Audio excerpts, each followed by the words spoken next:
ছাত্রছাত্রীবৃন্দ, বিদ্যালয়ের মাননীয় শিক্ষক শিক্ষিকা ও শিক্ষাকর্মীবৃন্দ, সবাইকে আন্তরিক শুভেচ্ছা জানাচ্ছি। আমাদের রাজ্যের মাননীয় মুখ্যমন্ত্রী শ্রী শুভেন্দু অধিকারী মহাশয় আমাদের বিদ্যালয়ের ছাত্রছাত্রীদের জন্য একটা শুভেচ্ছা বার্তা পাঠিয়েছেন। আমরা গত 5ই জুন বিশ্ব পরিবেশ দিবস উদযাপন করেছি। বৃক্ষরোপণ কর্মসূচিতে আমরা সবাই সামিল হয়েছি, বৃক্ষরোপণও করা হয়েছে। আজ 14ই জুলাই, আজ থেকে শুরু হচ্ছে অরণ্য সপ্তাহ। আগামী 20শে জুলাই অবধি, 14 থেকে 20শে জুলাই এই এক সপ্তাহ অরণ্য সপ্তাহ দিবস হিসেবে উদযাপন করা হবে। এই উপলক্ষে মাননীয় মুখ্যমন্ত্রী আমাদের বিদ্যালয়ের ছাত্রছাত্রীদের জন্য একটা শুভেচ্ছা বার্তা পাঠিয়েছেন। আমি মাননীয় মুখ্যমন্ত্রীর সেই শুভেচ্ছা বার্তাটি তোমাদের সামনে পৌঁছে দিচ্ছি। অরণ্য সপ্তাহ 2026 শুভেচ্ছা বার্তা।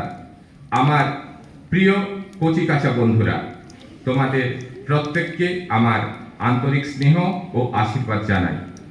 আজ একটি অত্যন্ত সুন্দর ও ঐতিহাসিক যাত্রায় সামিল হওয়ার জন্য তোমাদের আমন্ত্রণ জানিয়ে আমি এই চিঠি লিখছি। গত 5ই জুন বিশ্ব পরিবেশ দিবসে আমাদের রাজ্যে একটি বিশেষ অভিযান শুরু হয়েছে, যার নাম একটি গাছ মায়ের নামে, এক পেড় মা কা নাম। ভারতের মাননীয় প্রধানমন্ত্রী শ্রী নরেন্দ্র মোদী মহাশয় গত 5ই জুন 2024 তারিখে এই কর্মসূচির সূচনা করেছিলেন। একবার তোমার নিজের মায়ের কথা ভাবো। তিনি তোমাকে নিঃস্বার্থভাবে ভালোবাসেন, আগলে রাখেন এবং তুমি যাতে সুস্থ ও সুখে বড় হয়ে ওঠো তা নিশ্চিত করেন। আমাদের এই পৃথিবী অর্থাৎ ধরিত্রী মাতাও কিন্তু আমাদের জন্য ঠিক একই কাজ করেন। তিনি আমাদের নিঃশ্বাস নেওয়ার জন্য বাতাস, পানের জন্য জল এবং আমাদের চারপাশের এই সুন্দর প্রকৃতি উপহার দিয়েছেন। এই অভিযানটি হলো আমাদের আপন জন্মদাত্রী মায়ের প্রতি গভীর শ্রদ্ধা জানানোর একটি অনন্য উপায়, যার মাধ্যমে আমরা একই সাথে ধরিত্রী মায়ের প্রতি আমাদের কর্তব্য পালন করতে পারব। আমাদের লক্ষ্য হলো 2027 সালে মার্চের মধ্যে সমগ্র বাংলা জুড়ে 1.10 কোটি বেশি চারাগাছ রোপণ করা। আমি চাই এই সবুজ বিপ্লবের নেতৃত্ব আমাদের ছাত্র সমাজে দিক। বর্তমানে আমাদের পৃথিবী বড় ধরনের জলবায়ু সংকটের মুখোমুখি হচ্ছে।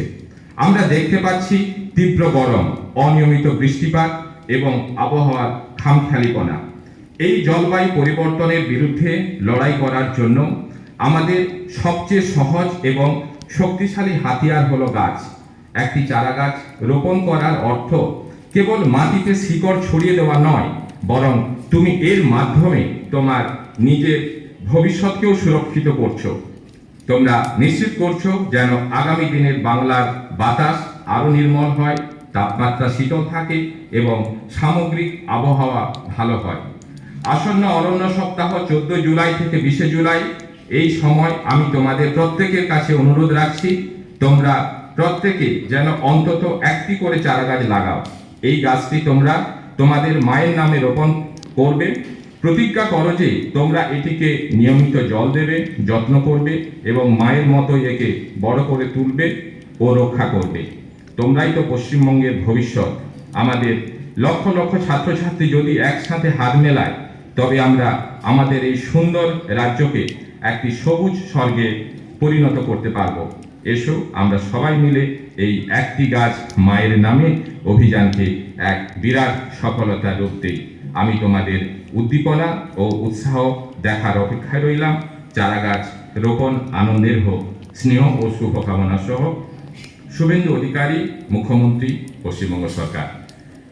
আমরাও আমাদের বিদ্যালয়ের তরফ থেকে আমাদের মাননীয় শ্রদ্ধেয় মুখ্যমন্ত্রীকে অনেক অনেক শুভেচ্ছা, অভিনন্দন এবং কৃতজ্ঞতা জ্ঞাপন করছি। আমাদের ছাত্রছাত্রীদের মাধ্যমে আগামী দিন সবুজে সবুজ হয়ে উঠবে এবং আমরা আগামী ভবিষ্যৎকে সুরক্ষিত করে তুলব। এই প্রতিজ্ঞা আজকের এই অরণ্য সপ্তাহের প্রথম দিনে আমরা গ্রহণ করলাম। সবাইকে অনেক অনেক ধন্যবাদ।